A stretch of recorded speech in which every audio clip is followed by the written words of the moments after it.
Bonjour, alors Marie-Charlotte et Jérémy, on est en Île-de-France. Notre fils est parti en Australie l'année 2023-2024 et notre fille va partir aux États-Unis l'année prochaine. Pendant le départ de Thomas, on a accueilli une première fois Anna qui venait d'Espagne et là on va accueillir Emma qui vient d'Estonie. Pourquoi on a accueilli? Il y avait deux choses. D'abord, la coordinatrice d'Île-de-France nous a fait une remarque très juste. S'il y a une famille qui est capable d'accueillir notre fils à l'autre bout du monde, je vois pas pourquoi moi je serais pas capable d'accueillir quelqu'un chez moi. Et en plus, notre fille qui avait 15 ans à l'époque n'avait pas du tout envie de rester seule avec ses deux vieux parents.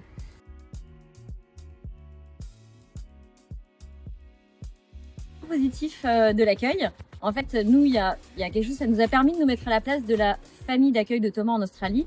C'est vrai qu'en fait, en accueillant, on se rend compte qu'on a envie que ça se passe super bien pour notre accueillie, qu'elle ait des très bons souvenirs, qu'elle dise quelque chose d'hyper positif pour elle. Et donc, ça nous permet de comprendre ce que fait la famille de Thomas, ce que faisait la famille de Thomas en Australie, et comprendre aussi les incompréhensions qu'il peut y avoir avec la langue et des non-dits qui peuvent arriver.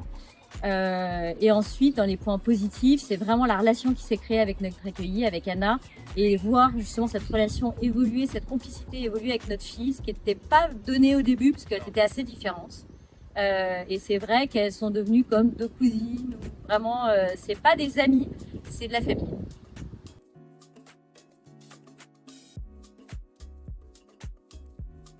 Donc, qu'est-ce qui nous reste de cet accueil et pourquoi on voudrait réaccueillir? Alors déjà, quand est-ce qu'on revoit Anna? On la revoit en septembre. Avec plaisir, elle arrive, elle profite d'un petit séjour en France, évidemment pour venir nous voir, et ça me fait vraiment plaisir de la retrouver. Et je pense qu'on la reverra plus tard parce qu'elle passe un double bac en Espagne avec un bac espagnol et un bac français pour pouvoir faire ses études en France. Donc on espère très fort qu'elle revienne à Paris pour pouvoir la réaccueillir à nouveau. Mais avant ça, on va réaccueillir bientôt. On va parler un peu de notre prochaine accueillie. Et on va accueillir Emma, une jeune Estonienne avec laquelle on va passer une année formidable. On va profiter du départ, cette fois-ci de notre fille Camille, pour accueillir Anna avec nous. Emma, c'est vrai.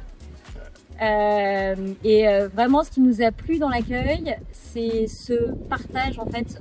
Voilà, nos enfants partent, on a une chambre, on a envie de donner l'opportunité à quelqu'un de venir découvrir la manière dont on vit en France. Alors, c'est pas lui faire la tournée des châteaux de la Loire, ça peut être sympa, mais c'est pas que ça, c'est vraiment notre vie de tous les jours.